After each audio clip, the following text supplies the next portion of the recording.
Assalamualaikum warahmatullahi wabarakatuh.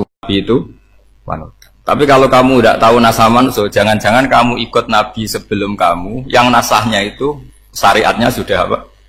Mansukhoh, sudah di nasah. Itu kayak kasus Sunda Wiwitan ini. Itu gak mau punya Nabi Muhammad karena kurang keren, kurang sepuh. Nabinya langsung Nabi Adam.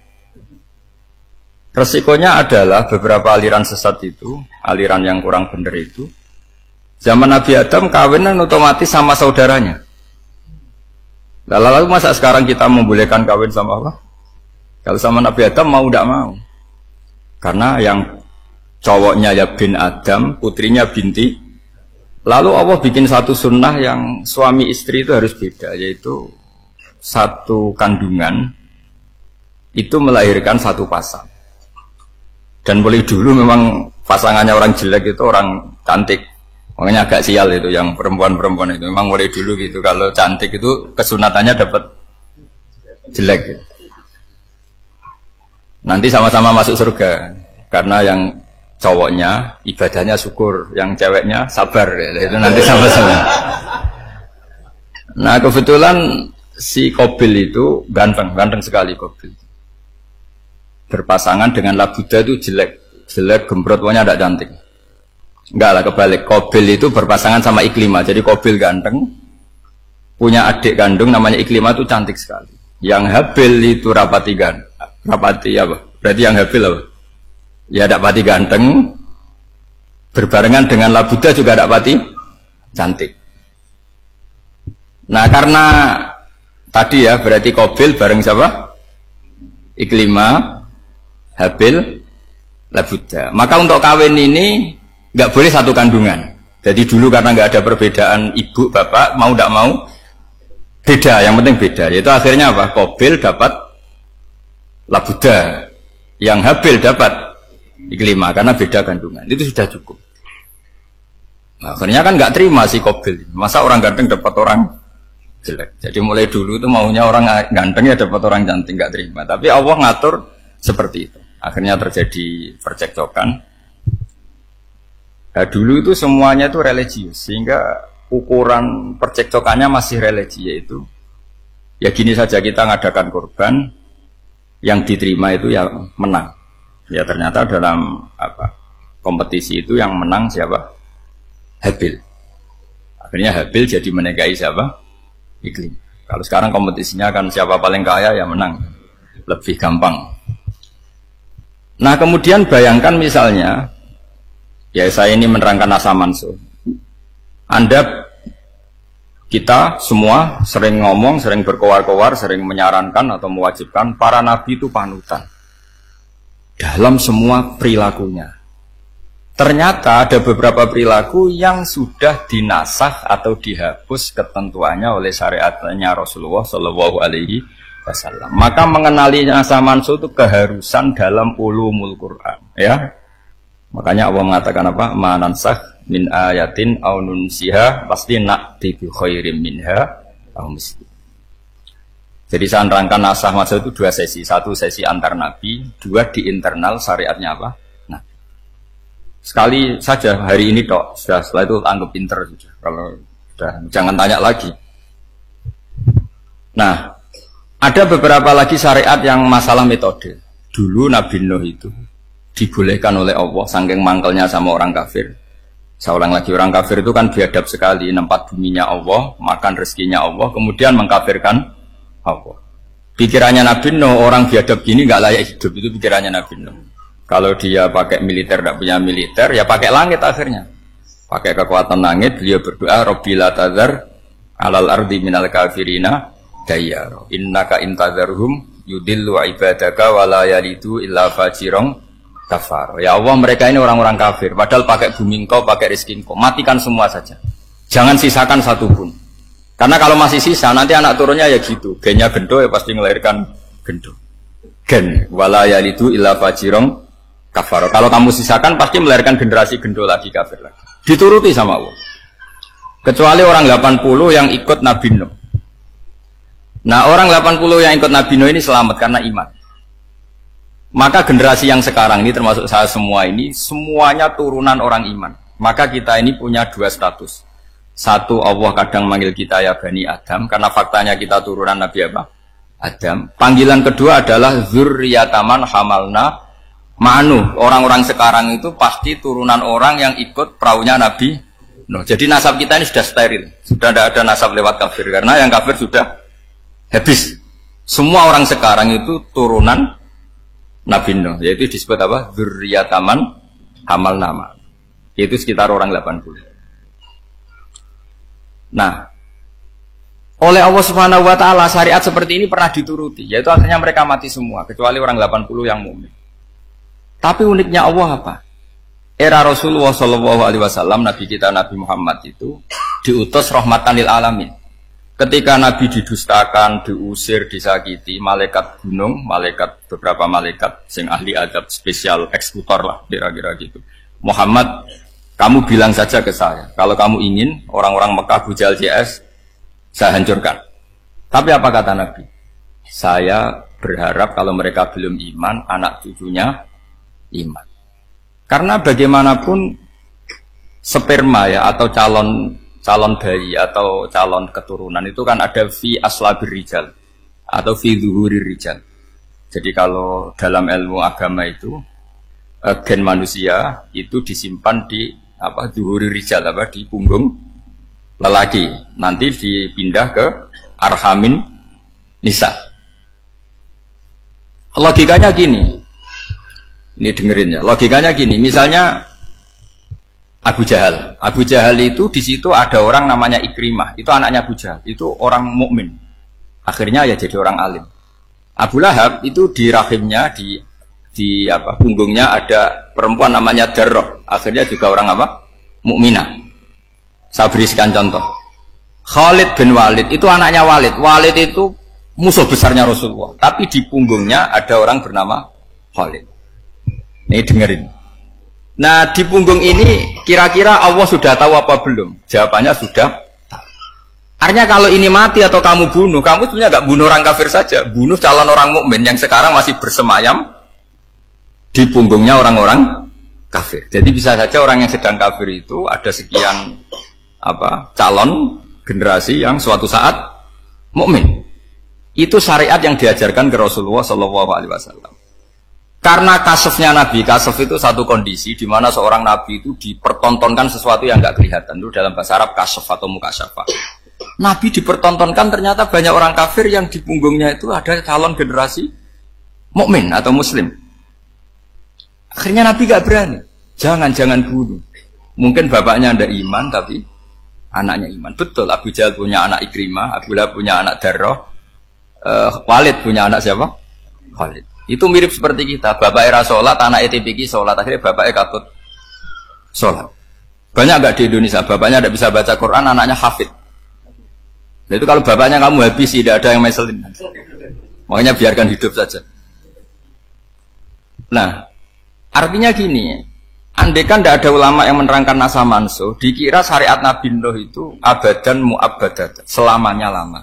Jika main teror sama orang kafir sah berdasar Nabi Nuh. Padahal kita sudah ganti Nabi. Yaitu syariatnya Rasulullah Shallallahu Alaihi Wasallam masyhur itu ketika Nabi ngedikan, saya tidak minta mereka dihukum, tapi ya Allah saya minta Allah mahdi qaumi fa innahum layak lamun. Mereka kafir itu karena tidak. Sehingga ada periode. Loh kalau perang itu beda, perang itu konteksnya duel, itu tidak harus sama Abu Jahal, Abu Lahab. Ada penjahat mau bunuh kamu wajib perang enggak? Wajib. Penjahatnya meskipun muslim apa harus kafir? Meskipun muslim. Maka kata ulama fikih sebetulnya perang duel itu bukan syariat muslim sama kafir tok. Masih muslim sama muslim, misalnya ada orang mau merkosa istri kamu, terus dia pamit gini, saya muslim loh, beri hak loh. Enggak bisa. Saya penjahat loh, muslim, jadi kamu nggak boleh merangin saya, ngelawan saya kan muslim. Nggak bisa, tetap harus dilawan. Makanya kata ulama-ulama fikih, pertarungan sama musuh itu udah harus sama orang kafir. Orang muslim pun yang mengganggu kehormatan kita, misalnya mau merkosa istri Anda, itu harus dilawan. Makanya Nabi ngendikan mangkutila duna mali fahuwa syahid, mangkutila duna harimi fahuwa syahid. Orang yang mati karena membela kehormatan keluarganya atau hartanya, maka dia mati syahid. Dan penjahat yang mati ini muhaddarun damu, diabaikan sehingga nggak kena kisos, pembunuhnya nggak kena. Misalnya ada penjahat membunuh kamu duel menang, kamu nggak kena kisos karena ini muhadarun damu, diabaikan kehormatan. Padahal dia muslim, apa? Muslim. Ini perlu. Jadi ini mengaji ini agak jelimet tapi gampang. Kan kalau paham nggak paham selesai, jadi yang nggak baca selesai itu. Sehingga kalau nggak ada nasaman, maka orang selalu berpikir, pokoknya yang penting ikut Nabi. Nah itu bahayanya kalau Anda tidak tahu detail, jangan-jangan syariat yang kamu ikuti itu syariat yang sudah berstatus mansukhoh, telah dicabut. Dan itu banyak. Makanya kata Sayyidina Ali ketika ada orang ngajar nggak tahu nasa mansuh, halakta wa ahlakta, kamu rusak dan merusak orang lain. Seperti tadi pernah ada kawin itu satu turunan, yaitu era Nabi Adam. Masa kita sekarang kawin sama satu turunan, kan nggak mungkin. Ya kan, pernah ada membumi hanguskan orang kafir, yaitu syariatnya Nabi Nuh. Itu dihapus oleh syariatnya Nabi Ibrahim dulu. Yaitu Nabi Ibrahim menghentikan apa? Faman tabi'ani fa innahu minni wa man asoni fa innaka ghafurur rahim.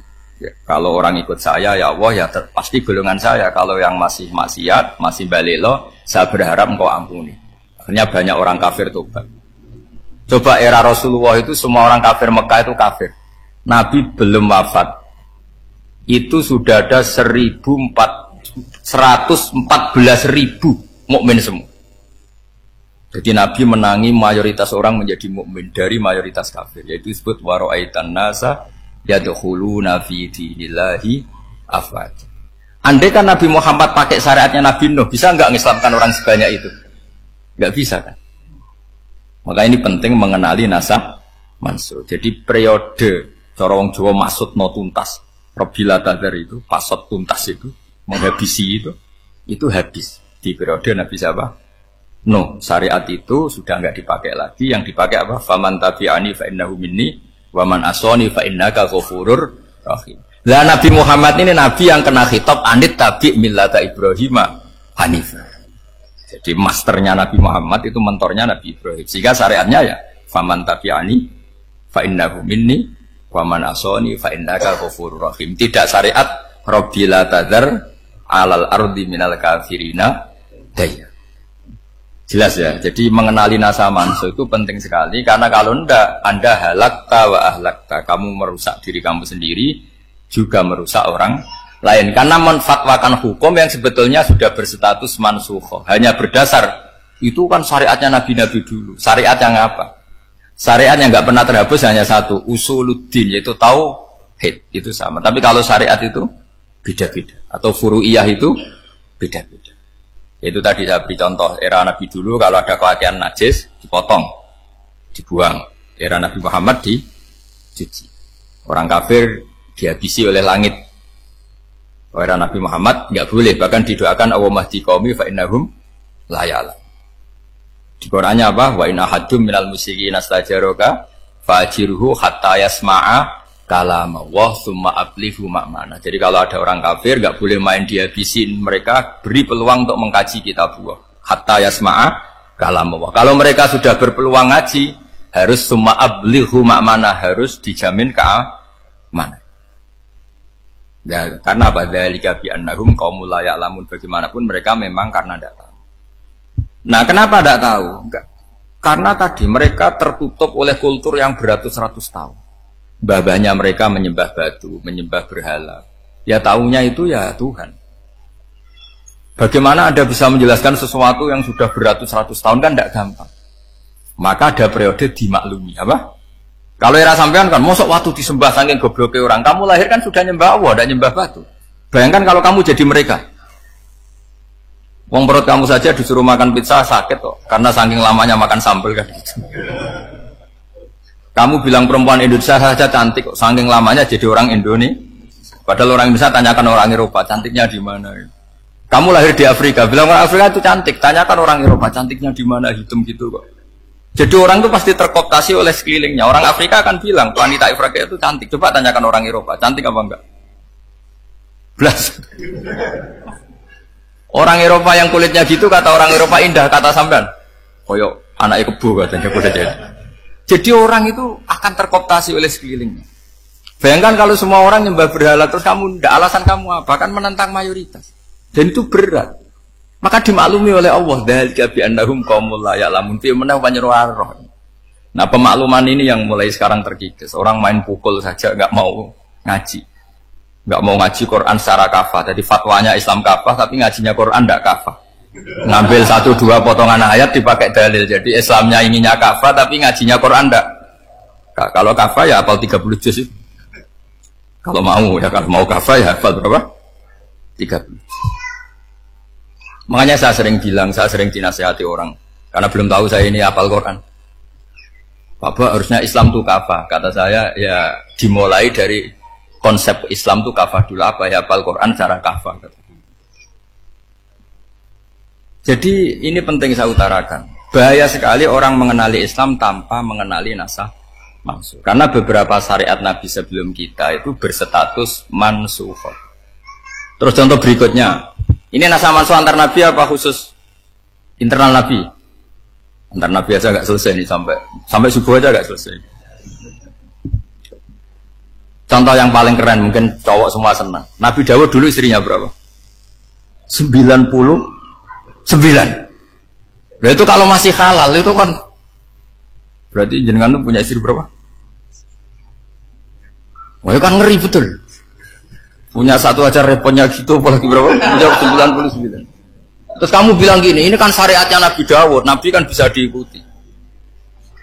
Pernah ada periode di mana seperti itu boleh. Jadi makanya mau tidak mau ngenali nasah mansuh itu harus. Kalau enggak ya kamu masih berkeyakinan boleh beristri berapa? Nah ini penting saya utarakan. Makanya Sayyidina Ali itu kalau ngetes calon mubalek, kira-kira kalau Kemenak dulu inginnya apa? Sertifikasi apa? Mubalek. Itu tanyanya gitu. Ta'rifun an-nassa wal mansuh, kamu apa tahu nasah mansuh? La. Jawabnya Sayyidina Ali, halak tahu ahlak tahu, kamu orang yang rusak. Karena tadi takutnya ada syariat yang sudah mansukhah dipakai. Itu tadi misalnya kita ini tidak umatnya Nabi Nuh, tapi pakai syariat Robbila Tadar alal ardi minal kafirina. Terus ketiga begini, misteri manusia itu. Dan ini kita tidak pernah tahu sampai kiamat, tapi ini ilmu harus kita diskusikan. Misalnya saya ini namanya Bahaudin. Saya sekarang hidup sampai 2019 sekarang. Kan hanya Allah yang tahu berapa turunan saya sampai kiamat dan statusnya kayak apa. Donald Trump juga gitu. Donald Trump itu sekarang kafir, tapi kita tidak pernah tahu nanti turunan keberapa ada yang Muslim. Lah turunan yang calon Muslim ini diletakkan di mana kita tidak tahu. Yang jelas kalau kamu bunuh itu katut itu. Artinya gini, logika membiarkan orang kafir itu ya ada logikanya.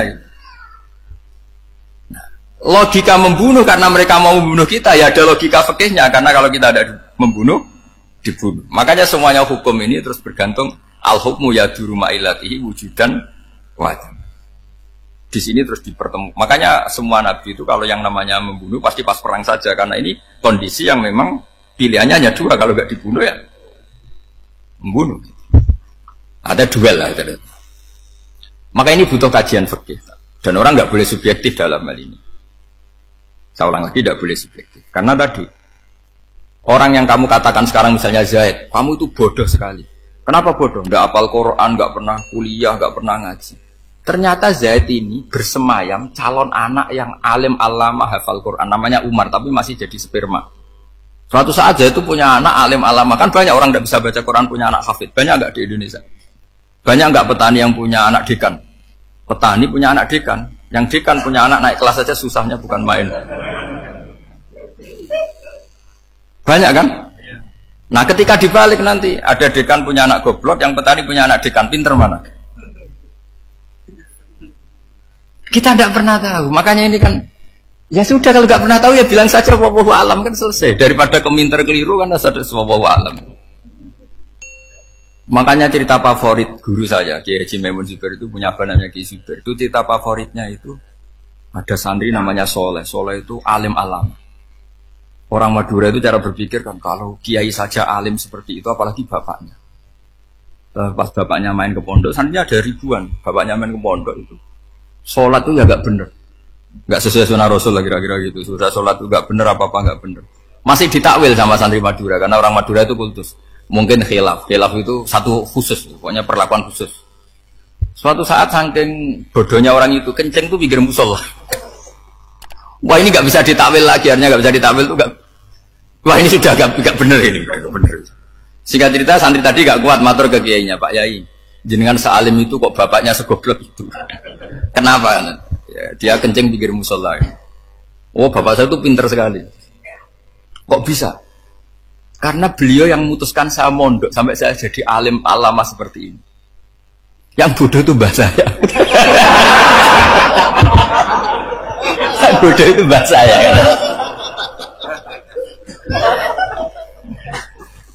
Artinya gini, sekarang misalnya Anda dekan, atau Anda rektor, atau Anda profesor, atau Anda kiai top mubalek kondang. Anda mubalek kondang terus punya anak, gobloknya bukan main. Atau apalagi anaknya ketangkep KPK. Yang satu anaknya orang bodoh jadi dekan. Kalau kompetisi ini pinter mana? Ada ahli metodologi, tapi anaknya itu terlibat narkoba. Yang ini petani utun, anaknya dekan. Kira-kira kalau dikompetisikan pinter mana? Anaknya pinter petani tadi gitu. Yang ketika petani kamu vonis bodoh gitu. Tapi siapa tahu kalau ini menyimpan calon. Paham ya? Kita tidak pernah tahu. Makanya Quran selalu ngajari di dalam ilmu sosial itu wa in adri la'allahu fitnatul lakum wa mata'un ilah. Di dalam ilmu sosial itu kita harus jawab tidak tahu. Manusia itu makhluk yang paling enggak jelas gitu. Sekarang soleh suatu saat bisa saja enggak soleh. Yang sedang enggak soleh suatu saat soleh. Sesuatu yang mungkin rubah kok kamu fanatik itu gimana? Nalarnya itu gimana? Coba kita tahu dulu Wahsy itu pembunuh Hamzah, akhirnya mati mukmin ya enggak? Padahal orang yang sangat dibenci Rasulullah karena membunuh Sayyid siapa? Hamzah. Sa'labah yang tukang itikaf di masjid akhirnya su'ul. Kita tidak pernah. Nah kalau nggak pernah tahu ya tidak usah terlalu fanatik biasa. Kayak jenengan seneng saya itu ya saya tidak tahu sampai kapan ya. Saya seneng sampai kapan ya. Kayak suami istri. Pas nikah harmonis bulan madu sampai kapan bertanya. Yang jelas paling awet itu pasangan jelek itu pasti nggak awet. Makanya jadi guyonan tuh. Pasangan tuh jangan baik-baik gak awet, kalau jelek itu awet. Ternyata maksudnya cantik sama ganteng. Itu suatu saat pasti jadi jelek. Yang jelek sama jelek pasti jelek terus. Makanya jadi guyonan. Kalau pasangan jelek itu awet katanya. Tapi kalau pasangan baik, ternyata baik wajahnya itu pasti gak awet. Suatu saat pasti jelek. Tapi yang jelek awet. Karena mulai dulu ya jelek sampai itu. Awet jeleknya maksudnya bukan. Ya jelas ya, jadi saya mohon sekali ini ilmu. Sampai ndak urusan, ini bukan urusan cocok tidak cocok, tapi ilmu. Ilmu harus kita dengar bahwa syariatnya para nabi itu yang sifatnya furu'iyah, tidak usuliyah, tidak tauhid itu potensi rubah. Sehingga mengkaji nasab manusia itu satu keharusan seorang ulama. Makanya setiap ada syariat nabi, hal hadis syariah mu'abbadah amla, mansukhah amla. Karena potensi itu tinggi. Kita tahu dulu semua nabi sholat menghadap apa? Baitul Maqdis. Era Rasulullah dipindah ke Ka'bah. Tapi kalau kamu katakan total Baitul Maqdis ya tidak juga. Nabi Ibrahim mulai dulu madhabnya ke Ka'bah. Tapi kalau Nabi Musa ke Baitul Maqdis. Sesuatu yang furu'iyah. Kenapa ini furu'iyah? Jawabannya sederhana. Ketika seseorang menghadap Ka'bah itu menghadap batu apa menghadap Allah? Allah. Ketika menghadap Baitul Maqdis hakikatnya menghadap Allah apa menghadap Baitul Maqdis? Allah. Maka menghadap Ka'bah itu sebenarnya masalah furu'iyah. Yang masalah usuliyah adalah inni wajjahtu wajhiya lilladzi fataras samawati wal ardh. Yang permanen adalah menghadap Allah Subhanahu wa taala. Cuma secara prosedur syariatnya secara zahir menghadap Ka'bah. Maka potensi rubah karena ternyata itu furu'iyah. Untuk kiblatnya itu furu'iyah. Yang permanen adalah menghadap ke Allah Subhanahu wa taala. Ini pentingnya. Jadi terus sekarang masih antar nabi apa di internal nabi? Ini sudah mau selesai mobilnya, sudah habis. Internal. Ini sudah selesai, ini sudah pas. Mohon Pak ambil. Wah.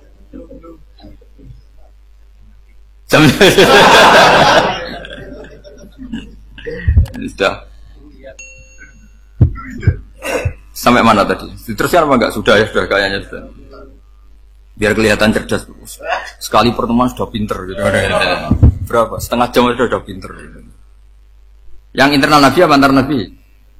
Internal ya, sudah sekarang ke internal. Kalau internal lebih banyak lagi contohnya. Yang masyhur tentu masalah Baitul Maqdis. Dulu Rasulullah pernah sholat menghadap Baitul Maqdis 16 bulan. Berapa? 16 bulan. Kila 17. Pokoknya khilafnya hanya 16 dan 17. Kalau ada bilang 10 bulan berarti gak pernah ngaji khilafnya. Karena khilafnya itu hanya 17 sama 16. Akhirnya sama Allah diminta disuruh menghadap ke Ka'bah. Saya ulang lagi, itu tetap masalah antar nabi sebetulnya. Begini.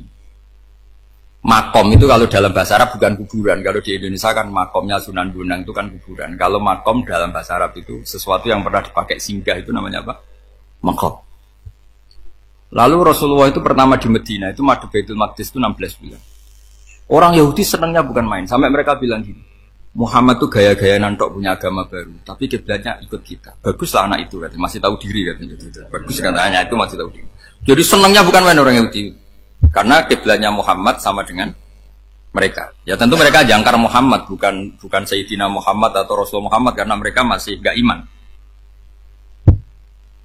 Nabi itu ya agak tersiksa karena beliau secara gen turunan Nabi Ibrahim dan kiblatnya Ibrahim itu Ka'bah. Agak tersiksa tapi sami'na wa ata'na tetap madhab ke Baitul Maqdis berapa? 16 bulan. Suatu saat Nabi Muhammad itu disuruh madhab Ka'bah. Ini dengerin. Akhirnya madhab ke Ka'bah. Apa yang terjadi? Orang Yahudi komentar gini, Muhammad itu gimana?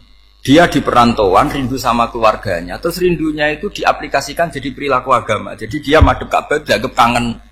Kayak saya kan orang Rembang. Rembang itu apanya Jogja? Timurnya apa? Nggak, Jakarta itu mana Jakarta itu? Barat sana ya. Ibaratnya saya orang Jakarta, terus merantau di Jogja. Dulu kiblatnya itu menghadap ke timur. Terus ketika madhab ke barat kata sampean, wah itu padune kangen apa? Keluarga. Juga kurang ajar orang Yahudi. Jadi orang Yahudi itu memang paling pinter bully. Makanya kalau sampean tukang bully itu ya agak-agak ya enggak. Saya enggak ngomong agak ya, pokoknya agak-agak ya. Pinter bully orang Yahudi. Makanya enggak ada orang debat sepinter orang Yahudi. Yang bisa ngalahkan hanya Tuhan itu. Orang Yahudi yang bisa ngalahkan hanya Tuhan. Sayyidina Ali tak orang paling terkenal cerdas. Itu kalau sama orang Yahudi itu pusing. Karena ya, apa logikanya itu? Saya beri sekian contoh. Ada orang Yahudi tanya gini, Muhammad, kalau kambing mati itu yang bunuh siapa? Ya Allah, mati langsung itu. Agama kamu itu aneh, Mak. Yang langsung sentuhan Allah haram, tapi yang lewat tangan-tangan jahil manusia malah halal. Harusnya itu yang halal, kan orisinal langsung Allah yang bunuh. Jadi utaknya itu aneh, dari cara berpikir itu aneh. Nah cara sampean nih kan, nak halal pangan kue. Tapi Nabi kan nggak boleh bertutur kata kasar gitu. Kalau yang jadi Nabi saya untalan gitu kan gitu. Tapi Nabi kan nggak boleh kasar. Jadi Nabi itu problem karena nggak boleh apa? Kasar. Kalau kita kan gampang, ya nak halal untalan kan selesai, Pak. Tapi Nabi nggak boleh kasar gitu. Jadi nak jadi nggak Nabi ya sampean itu kan enak. Mau keliru ya pantas, mau apa saja pantas.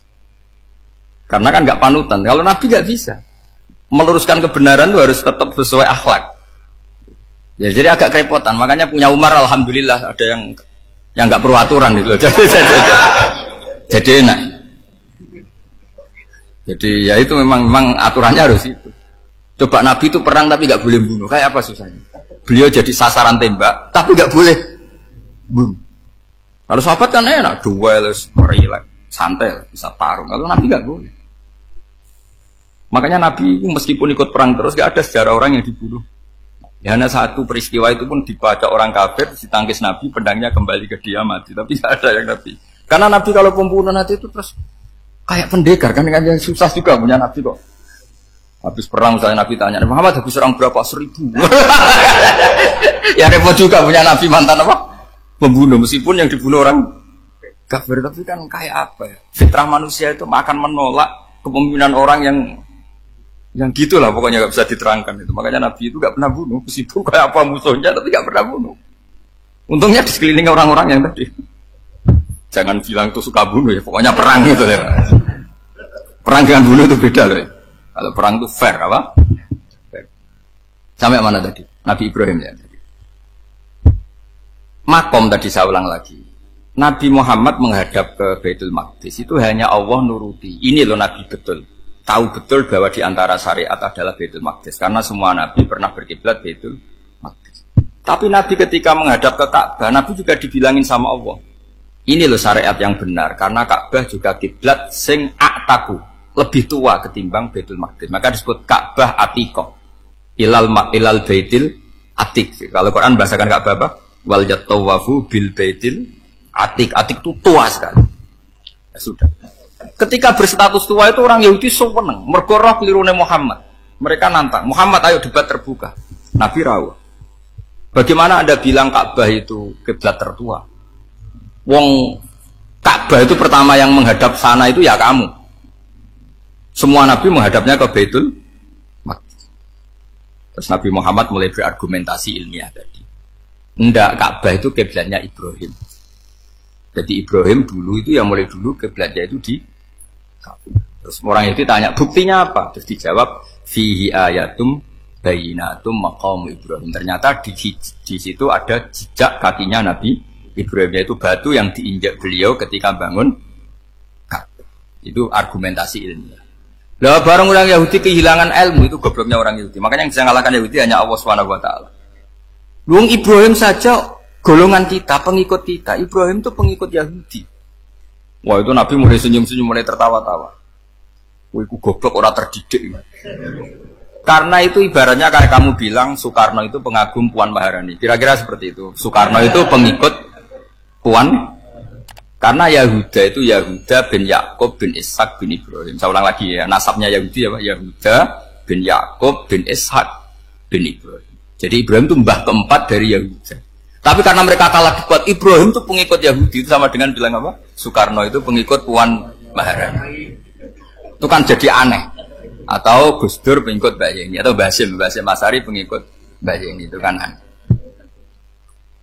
Wah, akhirnya sama Allah diingatkan. Makanya ada ayat ha antum haula hajatum fi malakum bi ilm falimatu hajuna fi ma laysa lakum bi ilm. Perjanjian debat ini semuanya harus ilmiah.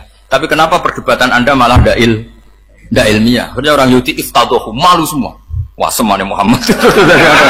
Itu satu-satunya kekalahan orang Yahudi. Tapi ayat-ayat seperti ini itu gak populer. Ayat ha antum haula'i hajastum fi malakum bi ilm falimatu hajuna fi ma laysa lakum bi. Jadi Islam betapa hebatnya Islam. Kalau debat harus ilmiah. Dan Kanjeng Nabi menantang, ini perjanjian kita debat ini ilmiah. Kenapa sekarang jadi tidak ilmiah? Yaitu kamu mengatakan Ibrahim itu pengikut Yahudi, padahal Ibrahim dengan Yahudi itu dulu Ibrahim. Kan Yesus mat kalah, man. Tapi tetap ra Islam, tapi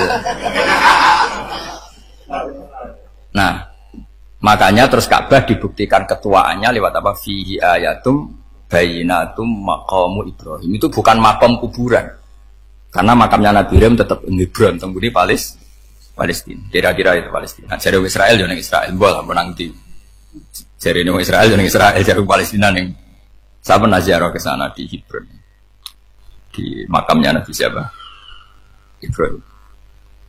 Jadi jelas ya. Jadi nasa mansul itu ketentuan yang dikehendaki Allah Subhanahu Wa Taala untuk menguji loyalitas manusia, menanggalkan semua akalnya. Makanya saya mohon sekali siapapun yang ngaji saya dimanapun, sekali-kali manusia itu harus menanggalkan akal. Sekali Anda pakai akal, maka Anda akan ingkar dengan nasa mansul. Nasa mansul itu hukum yang direvisi, yang dibatalkan. Makanya orang Yahudi lagi-lagi pinternya orang Yahudi. Merovokasi orang-orang yang Islamnya belum kuat, diprovokasi gini. Unzuru ila Muhammadin tahayyara fi din yukhillu yawman wa yuharrimu ukhra. Lihat itu Muhammad, dia kebingungan cara beragama. Kadang bilang A, besok bilang B. Jadi nasa mansub dianggap satu bentuk kebingungan. Gak kurang ajar tuh. Wah, akhirnya sebagian orang yang murtad. Makanya nasa mansub itu satu peristiwa yang menjadikan banyak orang murtad. Karena diprovokasi orang Yahudi bahwa itu bentuk kebingungan Muhammad. Akhirnya terus saya qulu sufa minan nasi ma wallahum an qiblati mulati kanu alaiha. Kelirunya orang Yahudi adalah ternyata nasa mansub yang dipilih Rasulullah itu semuanya ada di Taurat dan Injil. Termasuk di Taurat dan Injil disifati dan Nabi sholli ilal qiblatain, bahwa Nabi ini akan bersolat dengan dua kiblat. Makanya tetap ditantang. Qul fa'tu bit-taurati fatluha in kuntum shadiqin. Kalau kamu tidak percaya bahwa saya ini orisinil, ayo bareng-bareng mengkaji Taurat. Tapi mereka tidak siap mengkaji Taurat. Karena Taurat semuanya mendukung Rasulullah Muhammad SAW. Fatluha in kuntum shadiqin. Makanya ini penting sekali ngaji. Jadi perdebatan itu macam-macam. Dan itu pinternya orang Yahudi. Unzuru ila Muhammadin tahayyara fi dini. Yuhillu yawman wa yuharrimu ukhra. Ini penting sekali. Makanya Nasa Mansur itu uji loyalitas. Itu Imam Malik kalau mencontohkan ke Imam Syafi'i. Saya berisikan contoh fikih. Ini saya melanggar waktu ini. Ini sudah berapa? Saya yang tidak mengesahkan diri saya. Ya misalnya ini ya, ini kertas saya bawa ya, ini kertas saya bawa. Terus ini tak kasih uang misalnya, uang 100.000. Atau kalau contoh Imam Syafi'i dulu dididik Imam Malik begini. Ya Syafi'i kalau kamu punya 2 budak, 2 pembantu, kalau dulu kan masih ada budak, 2 pembantu lah kira-kira. Seneng mana, yang cerdas sama yang goblok? Seneng yang cerdas. Kalau yang nurut sama yang bantahan, seneng yang nurut. Lah yang nurut itu yang goblok. Makanya tinggal dibalik saja. Kamu tak beda ya. Seneng mana punya istri yang cerdas apa yang goblok? Coba jawab. Atau ibu-ibu mbak-mbak ini, seneng mana punya suami yang cerdas atau yang goblok? Kalau cerdas gak bisa diakali, tapi goblok nurut tapi ya kadang di sini kan di sini. Nah, itu kan antar manusia. Masalahnya kita menghadapi Allah Subhanahu wa taala yang semua kita pasti bodoh. Kita menghadapi Allah Subhanahu wa taala yang semuanya kita pasti bodoh. Allah jelas ngendikan wa kanal insanu dzaluman jahula. Manusia itu banyak dolimnya. Dolim itu sifat mubalaghah.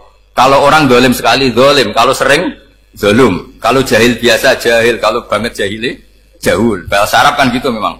Ghafir, pengampun biasa. Kalau ghafur selalu mengampuni. Syakir, makanya sifatnya Allah Ta'ala ikut wazan fa'ul semua. Ghafur, syakur. Atau diikutkan wazan fa'al. Kalau goblok biasa jahil, goblok banget jahal kan gitu. Kafir biasa kafir, kalau kafir banget kafar. Ya, jadi wazan balagha itu bisa fa'al, bisa fa'ul ya. Kafirin kafar atau kafur, paham ya? Malah kok malah ngaji nahwu. Ya tapi ini memang perangkatnya ya. Ini kan perang mau tidak mau. Makanya misalnya Allah tidak suka kulla kafarin banget kafir ya, Pak? Paham ya? Kulla khawanin banget khianate. Kalau khain khianat biasa, kalau khawan sering khianat. Nah manusia itu kata Allah apa? Zaluman, wis banget dolime, banget bodoh. Itu kalau yang ngarang hikam mencontohkan tuh gini, manusia itu pas bener saja salah, apalagi pas salah. Jadi manusia itu kata Imam yang ngarang hikam itu, man itu kanat mahasinhu masawiyah, fakih fala takunu masawihi masawiyah. Ketika baik saja buruk, apalagi ketika buruk. Coba kalau ada orang dermawan sama teman-temannya, tanyakan istrinya, duit diambur-ambur, disekno konco ngalono bojo. Mesti gitu. Teman yang sering silaturahim ke teman-temannya, kata temannya baik, senang silaturahim. Tanyakan istrinya, oh meninggali wong. Jadi manusia pas baik saja ada buruknya. Apalagi pas buruk. Makanya dulu bapak saya ngajarin saya, istiqomah ya apik ya. Tapi kadang-kadang nak keterusan ora istiqomah ngangkangi. Orang dia tidak punya kesempatan. Misalnya ada imam masjid, imami terus sampai tua sampai mau mati. Itu istiqomah apa tidak memberi peluang yang lain? Tidak jawab saya. Jadi itu manusia. Jadi pas baik saja buruk, apalagi pas buruk. Kayak saya gini di sini ngajar baik, tapi saya ada sopannya harus di atas. Padahal banyak orang sepuh, ada Pak On, ada beberapa yang kan terpaksa nggak sopan. Tapi aman yang nyuruh, berarti aman yang dosa.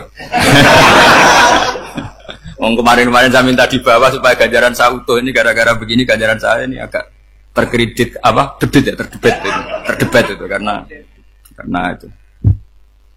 Saya teruskan. Jadi manusia itu punya sisi itu karena manusia itu dzalum dan apa? Jahul. Wa kanal insanu dzaluman. Problemnya ini ngadepi Allah yang selalu pinter, yang kita selalu bodoh. Misalnya gini, kamu ditanya Allah. Ini contohnya Imam Malik. Ikla hadi sokhroh fa inna tahtaha dhahaban. Coba bongkahan batu itu kamu angkat, di bawahnya ada emas. Lalu budak yang pinter berlogika, oh disuruh buka itu karena ada emas toh. Berlogika. Kalau budak yang goblok enggak, ya disuruh ya diangkat saja. Ada emas apa enggak karena perintah ya diangkat. Yang satu nurut karena perintah, yang satu nurut karena ada emas, ada sesuatu. Logikanya suatu saat Tuhan tuh hanya bilang gini tok, ikhla hadis sokro, batu itu angkat. Yang nurut yang goblok permanen tadi kan langsung ngangkat. Yang pinter, ini ada apa lagi Gusti kok harus diangkat? Ya gak ada apa-apa, nyuruh saja kata Allah gitu. Wah tidak bisa, sesuatu harus ada alasannya. Itu kira-kira mangkel loh agak. Oh mangkel. Nah, logikanya manusia seperti itu. Makanya dua murid pinter, di rakyat pinter, presiden ya susah mesti demo. Goblok ya susah di sini uang. Ini kan nggak ada pilihan. Memang manusia itu nggak ada pilihan. Nah sekarang masalahnya gini di fikih ini, saya kembali lagi ke fikih. Pertanyaannya secara fikih begini. Misalnya iddah. Iddah itu seorang perempuan ditinggal mati suaminya atau ditinggal atau cerai. Itu kan ada namanya apa? Iddah. Iddah itu memastikan apa tujuannya? Memastikan rahim itu steril dari mani atau sperma zaut awal. Supaya nanti kalau dinikah orang lain tidak terjadi ikhtilatul nasab. Oke, berarti iddah kita beri argumentasi secara ilmiah li baro'ati rohmi. Jadi misalnya Zaid menceraikan istrinya Sri dalam keadaan masih bisa haid. Iddahnya 3 kali masa suci. Wal mutallaqatu yatarabbasna bi anfusina salasata quru. Lalu karena secara teori medis kalau haid berarti bukti tidak hamil. Apalagi kalau haidnya terulang-ulang sampai 3 kali pasti tidak hamil. Jika kalau nanti dinikahi orang lain pasti kalau ada anak ya anaknya zaud sani atau zaud kedua. Berarti alasan iddah li baro'atir rohmi. Oke, kita sok pinter, sok bijak. Pertanyaannya adalah sekarang sudah baru 1 bulan suaminya di Malaysia nggak pernah ngumpuli, dicek di medis juga berbukti tidak hamil. Apakah boleh tanpa iddah? Semua ulama mengatakan tidak boleh. Tapi ini kan rahimnya jelas bersih. Ya karena iddah itu nuruti perintah pangeran, pokoknya tetap iddah. 3 kali masa suci, 3 kali masa suci atau masa haid, itu ada perdebatan ulama. Tapi kan ini terbukti bersih Gus. Meskipun terbukti bersih, kata Allah harus iddah 3 bulan atau berapa? Kira-kira 3 bulan, 4 bulan ya tetap harus iddah. Pemilih mana sok pinter Gusti berhubung ini. Pangeran kok terang gitu. Berhubung. Jadi Tuhan apa Pak Wari berhubung Gusti ini jelas steril dari sperma zaut awal, enggak usah iddah Gusti. Sama aja kamu disuruh majikan kamu ikhla hadis sakro berhubung enggak ada apa-apa, enggak usah ya. Kira-kira mangkel ndak budak yang seperti itu. Mangkel. Maka dibutuhkan kebodohan dalam beragama. Betul itu memang. Makanya Nabi itu unik. Pernah bilang itu gini. Aksaru ahli jannah al-buhu. Aki-aki penduduk swarga itu al-buhu. Wong goblok-goblok. Maksudnya goblok yang jenis ini. Bukan goblok betulan. Maksudnya goblok jenis ini itu ya tetap pinter. Tapi pinternya dibuang. Pura-pura goblok demi samina. Nah, jadi saya misalnya kok pinter. Pinter dan goblok tadi. Sekaligus. Pinter dan goblok. Ya bah, ikhla hadis sokhra fa inna tahta hadapan. Tak angkat karena saya tahu di bawah ada emas. Tapi di hati saya sajane ya mergo perintah. Suatu saat kalau disuruh Allah ikhla hadis sokhra, perintah ya tak angkat. Ya sudah. Jadi ya pinter ya goblok. Saya tahu namanya perintahnya Allah pasti ada hikmahnya. Hikmahnya iddah adalah li baro'atir rohmi. Tapi hikmahnya jadi kawula adalah nurut perintah Allah, cek tahu alasannya maupun tidak. Lah di sini ada illatul hukmi untuk membangun kecerdasan, tapi ada loyalitas untuk membangun ubudi. Ya, bahwa kita ini kawula roh tetap loyal. Makanya tadi pagi saya cerita Sayyidina Umar. Sayyidina Umar kayak apa cerdas, tapi tetap ubudi ya. Yaitu Rasulullah SAW sering dibully orang kafir. Muhammad itu gaya-gaya nantok. Wong ra oleh nyembah berhala, ra oleh nyembah watu, jebule ini nyembah Hajar Aswad. Karena dilihat dari jauh kan tetap nyium Hajar Aswad. Coba kalau kamu lihat dari jauh, kamu sujud dari jauh kan kayak sujud sama batu. Makanya Sayyidina Umar karena orang kafir masih cara berpikir gitu, tiap nyium Hajar Aswad itu komentar gedumel. Alim tu annaka hajarun la tadurru wa la tanfa. Walau la anni ra'aitu Rasulullah qabbalaka ma qabbal. Bukan. Aku roh nak watu, raman doroti, raman fati. Kalau saja saya tidak melihat Nabi nyium kamu, saya tidak sudi nyium kamu. Jadi tidak berdoa, doa mustajab itu tidak berutuh. Karena apa? Umar tahu ini masalah secara tauhid. Kalau saya doa depan Hajar Aswad nanti dikira syirik, karena berdoa di depan batu. Tapi kalau saya tidak nyium, nyulayani sunnah Rasul, yaitu nyium Hajar, wis tengah-tengah nyium sambil gerutu, itu sudah kompromi. Ya nyium tapi gerutu. Kayak apa? Makanya ya cerdas tapi ya goblok tadi ya cerdas. Itu uniknya Rasulullah. Jadi muji orang pintar ya sudah langit. Tapi Nabi pernah dalam satu hadis mengatakan aksaru ahlil jannah al-bulbu. Aki-aki penduduk swarga itu orang bodoh. Artinya orang bodoh itu bukan bodoh betulan. Kan? Dia meninggalkan akalnya demi loyalitas ubudi. Nah, untuk menutup sesi ini terakhir betul tak tutup setelah ini selesai. Untuk menutup itu bukti begini. Perang Badar itu perang yang nggak mungkin dimenangkan umat Islam karena orang kafir itu 1000 dengan pasukan full dengan peralatan perang full. Rasulullah itu tahun kedua Hijriah itu pasukannya hanya 313. Itu pun pedang itu untuk orang 5 itu hanya ada pedang 1. Jadi kalau mau dibaca orang sih kamu nilai pedangnya aku. Itu kan nggak kebayang perang dalam keadaan seperti itu. Jadi mesti kalah, orang kok mungkin kalah mesti. Tapi Nabi tetap bilang saya ini disuruh Allah perang, ya harus berangkat. Yaitu perang Badar. Kata para sahabat ya Rasulullah ini nggak masuk akal, sudah nggak usah perang ini nggak masuk akal, mau setor nyawa. Sudah gitu dadaan, nggak ada persiapan. Lucunya apa? Sahabat itu ketika Nabi tetap berangkat. La akhrujanna walau waqti. Nabi menginginkan saya tetap berangkat meskipun sendi. Setelah Nabi berangkat sekian meter, tuh sahabat ikut semua. Kata Nabi, lah kamu kok ikut? Ya ikut saja. Kata kamu mesti kalah. Ya anggap saja setor nyawa. Demi loyalitas pada jenengan. Itu makanya nggak ada periode sebaik periode sahabat. Tapi yang gerutunya jalan. Karena gerutu ini bawaan ilmiah. Makanya kita loyal sama presiden. Tapi yang nggak cocok ya gerutunya jalan. Tapi bawaan mencintai Indonesia tetap jaga stabilitas. Itu bawaan cinta Indonesia, bukan cinta pejabatnya kadang. Gerutunya jalan. Tapi bawaan loyal sama Indonesia tetap mengaku. Bawaan loyal sama Rasulullah tetap ikut perang. Bawaan akal karena nggak masuk akal ya gerutu. Dan itu uniknya Quran itu mengapresiasi itu dan dianggap nggak masalah. Saya bacakan ayatnya. Kama akhrajaka rabbuka min baitika bil haqq wa inna fariqam minal mu'minina lakarihun yujadilunaka fil haqqi ba'dama tabayyana ka'annama yusaquna ilal mauti wa hum yanzurun. Peristiwa Badar ada peristiwa kamu itu keluar untuk perang. Sahabat kamu ngikuti, tapi mereka lakarihun, enggak senang sebetulnya. Karena enggak masuk akal. Ya geremeng tapi ya derek. Yujadilunaka fil haqq, mereka mendebat kamu dalam kebenaran. Jadi ya Rasulullah wong perang kawan kalau jenengan lakoni alasane nopo? Lah kok melok? Ya saya harus ikut jenengan Nabi. Itu unik. Kalau orang sekarang mana mau, kalau nggak masuk akal nggak mau melakukan. Coba misalnya istri kamu belajarnya dikurangi, anggap saja petualangan latihan hidup di masa lalu, nggak mau. Padahal petualangan itu hal yang indah. Petualangan itu kan hal yang indah, kan nggak mau. Oh ngirit tuh alasan. Tapi lucunya kalau dijak camping bermiskin-miskin di hutan mau. Karena karena PDW, tapi suami yang ngongkon. Ayolah seminggu ini kita model miskin. Anggap saja petualangan masa lalu. Gak mau. Karena pinter, apa? Coba kalau bodoh. Ya ngono ya apa-apa Mas. Tapi resikonya nak bodoh, pas kamu sakit ya dibiarin. Karena dia melihat sakit kan biasa, namanya manusia. Jadi makanya ini pilihannya susah, hidup itu masih susah makanya ini.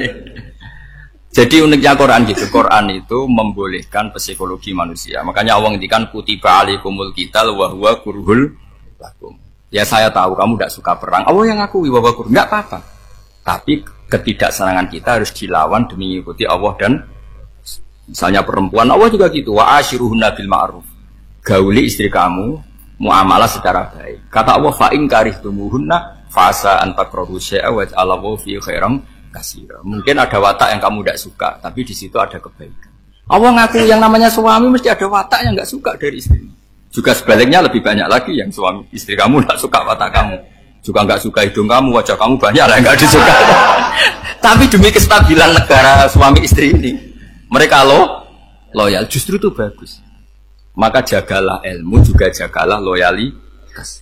Itu yang perlu saya utarakan. Jadi makanya agama ini dibangun dua. Satu kecerdasan hikmah, yaitu ya al-hukmu ya duru ma'ilati wujudan wa adaman. Tapi juga ada ubudiyah, bahwa agama ini milik Allah. Maka sami'na wa ta'na. Karena begini logikanya, saya ulang lagi masalah batu. Ikla hadis sokhro fa inna tahta adaba. Terus saya angkat, pembantu saya ngangkat. Dia saya gaji atas nama apa? Nurut kan? Atas nama menemukan emas apa atas nama nurut? Nurut karena emas itu juga penemuan saya, milik saya. Ngangkat batu yang nggak ada emasnya juga atas nama nurut. Jadi rapot yang saya berikan ke pembantu saya itu tentang nurut dan tidak nurut. Saya kan tidak peduli dengan cerdas dan tidak cerdas. Itu kan tidak sesuatu yang menguntungkan saya.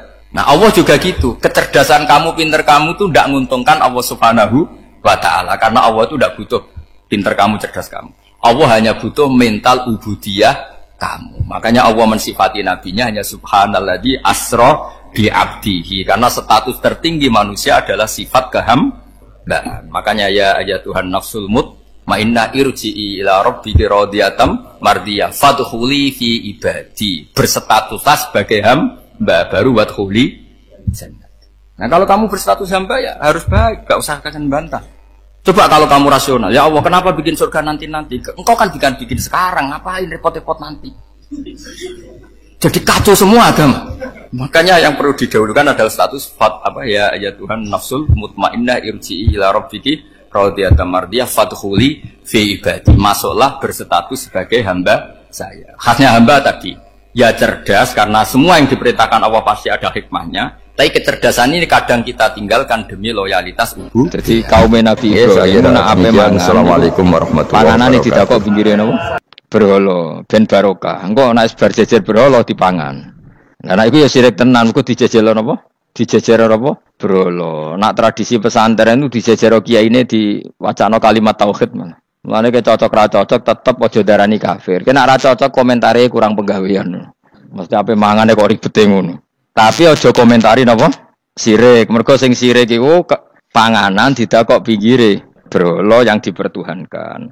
Nah ning adat-adat pesantren kan didakok pinggire kiai, ben barokah untuk kiai. Sing diwaca kalimat tauhid. Warani kafir jelas keliru. Kowe nek ora cocok muni kurang penggawean, ape mangan kok ribete ngono. Malah kula nate ditangleti kalian tiang lucu tenan. Kan ada acara tertentu kan bar kan maulaya sholli wasal itu kan itu dungane mangan Bapak mergo sateno mergo agar acara bar iku maulaya shol wasalam terus iku apa mangane metu jadi terus dianggap dungane napa amun iya sak muni-munimu yo ngono ribet yang usah wong ra serasa debat ribet jadi sing kafir ben kafir sing Islam ben apa Islam sing kritik ben kritik ben seru donya itu ben seru. Gak ngono ra di kegiatan no. Memang apike kudu ana sing kritik. Ben napa nggih teng donya ben padha seretene. Di cara ilmu tasawuf iku kemapanan itu harus ada yang kritik. Tapi ora niat gedeng tapi ben urip uga nyaman mbek makhluk. Engko nek ora nyaman mbek makhluk balik ning Allah Subhanahu wa taala. Makanya kalau ning hikam napa patah kamu akan sakit karena gesekan sosial. Kenapa kamu dibikin sakit? Supaya tidak nyaman dengan makhluk. Kemudian balik ini Allah Subhanahu wa ta'ala. Setelah balik itu terus kita hanya nyari ridhanya Allah Ta'ala. Mereka ridhon nas khoyatun natudrok. Kepengen disenengi angger wong. Itu satu cita-cita yang gak akan kesampaian. Karena tadi bertamu gak ada mangan-mangan. Kesane iku koyo ora tamu. Amen mangan terus koyo tamune kelaparan. Teko-teko tawani mangan bangune wong kelaparan tapi. Atau begini, kamu hormat tamu itu benar, tapi dosane ya akeh. Kowe nyentaki candalem pembantu. Akhirnya ganjarane hormat tamu iku 10, nyentaki pembantu mbek bojo dosane 20. Pemene nak duwe utangan tambah akeh meneh dosane. Sing kok ben ana hitungane dhewe-dhewe kok urusane pangeran. Terus napa dalil-dalil sing sepihak ngoten ora usah diimani guys. Pokoke kunane kuno iku agama ini sudah napa nggih pun ngoten niku pun melahirkan salah paham. Karena manusia itu suka istiqlal birra'yi, suka ngikuti pendapatnya apa sendiri. Jadi manusia mulai lahir itu apa istiqlal birra'yi, apa ingin mengikuti pendapat sendiri.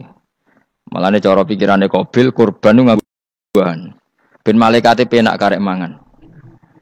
Habil nganggo wedhus, mergo dikongkon pangeran nggo wedhus. Jare Qabil enggak realistis, malaikat repot nyembelih barang nglulangi macam-macam. Lah dhisik iku kurban sing ditampa iku ana napa? Api dari apa? Langit. Kurban sing ditampa diambil api. Tak kuluhunnar napa? If qaraba kurbanan ukurane sing apa? Tak kuluhunnar apa? Dimakan apa? Api. Pikirane Habil karena diperintahkan kambing ya kambing isra dipikir. Qabil realistis. Saake malaikat dadak apa nyembelih nglulangi terus bakar dadi sate klathak keribetan apa? Keribetan terus dekne buah we. Karena instan apa? Instan. Ya tapi itu tadi apa ya? Ya sudah seperti itu. Beragama itu ya angel-angel gampang guys. Jelas pastikan nak tradisi sekarang sesajen ning gone sawah ning gone apa iku. Kowe nak ra seneng ya wis muni wae ra seneng, tapi aja arani kafir. Karena dulu yang sampai syirik itu memang dijejero berhala. Eling-eling wae. Jelas ya wa taraku ta'amahum inda asnam. Asnam maknane wae. Berhala. Jadi yang memang sampai kafir itu karena dijejero berhala dan berhala itu diyakini sebagai memberi apa barokah. Za'amu at-tabarruka alaihi, ngira kali itu barokah. Kalau sekarang kan enggak, orang yakin makanan itu barokah karena sudah didoakan orang banyak dan doa itu minta kepada Allah Subhanahu wa taala. Yang dituhankan juga Allah Subhanahu, maka kemungkinan kafir itu enggak ada.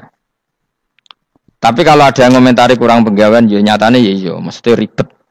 Tapi sing anggap ibadah nggih monggo, wong iku wiridan. Sing gak cocok nggih monggo, wong niki bebas mawon. Sampeyan nak ketemu pangeran kok cocokan. Pangeran takoki, "Bener pundi Gusti? Kula mbek niku." Kowe bener elek luwe akeh. Jadi serana pengaruhe no. Faida roja'u mongko nalikane bali sapa kaum Ibrahim akalu mongko mangan sapa kaum Ibrahim ing to'am. Mergo wis dijejerno napa berhala. Terus dikira itu sudah barokah. Wa qalu lan padha ngucap sapa kaum huli Said Ibrahim maring Said Ibrahim ukhrut ma'ana. Ukhrut meto sira ma'ana sertane kita. Fanadzara mongko ningali sapa Nabi Ibrahim naduratan kelan sak peninggalan finujum ing dalam perbintangan. Ihaman krana ngekeki pengertian, ngekeki salah cipta nek kono manane. Ya menapa bak? Ya apa Pak? Ya ihaman krana ngeki salah cipta lahum maring kaumihi annahu sak temni Ibrahim ya atamidu. Iku percaya sapa Ibrahim alaiha ing atase nujum. Liya atamidu supaya tetanggenan sapa ngakeh hu ing Ibrahim. Faqala mengko dawuh sapa Ibrahim inni sakim. Ini sak temne ingsun sakim niku lara. Ali lon tegese berpenyakitan. Saaskomu tegese bakal lara ingsun. Fatawallah mongko padha mengo mengabaikan sapa kaumuhu anu sang Ibrahim ila idihim maring hari pesta besare kaum. Mudbirina hale sing bergegas kabeh. Maknane mungkur kabeh bergegas kabeh. Faragha mongko menuju sapa Ibrahim, malah tegese nuju sapa Ibrahim fi khufyatin ing dalam samar. Ana kiye semonane khufiyah sami. Khufyah manane sami. Ila alihatihim maring pangerane maring pangerane kaum Nabi Ibrahim. Wa ya ta aliha asnamu pira-pira berhala. Wa indahalan iku ana sandinge asnam atau amu te ana panganan. Faqala mengko dawuh sapa Ibrahim istizaan halingennya ala tak kulun mbok yo mangan sira kabeh. Mesti berhala-berhala ing pinggire panganan kok kowe meneng ae bocah kok goblok ngono. Falam yantiku mongko ora padha ngucap apa berhala. Berhala kok takoki. Faqala mengko dawuh sapa Ibrahim malakum latantikun. Takok yo kok meneng ae. Falam tujib mongko ora jawab sapa berhala sekaruan. Warang ra jawab mangkel Ibrahim dijuwotos. Jadi Ibrahim yo kacau tenan cara Nabi yo kacau. Wong karuan berhala takok, "Iki gak mangan, wong pakanan akeh ra mangan." Takok ira jawab, ngenyek wong tuwabuk. Ibrahim sakti, jotos berhala iku pecah. Nak kowe kan tanganem sing rusak. Dadi nabi ku ya ana sektine dadi nabi ya ana napa? Ana sektine. Dadi jotos napa? Berhala tangane ora lidas sing pecah niku berhala. Dadi nabi ku ya aneh. Dadi modele ngono iki, model-modele ngono. Ala tak kulun boyo mangan sira kabeh. Faragha alaihim faragha mongko nuju Ibrahim ali mengatasi alihah durban kelan mukul bil yamin kelan tangan tengen.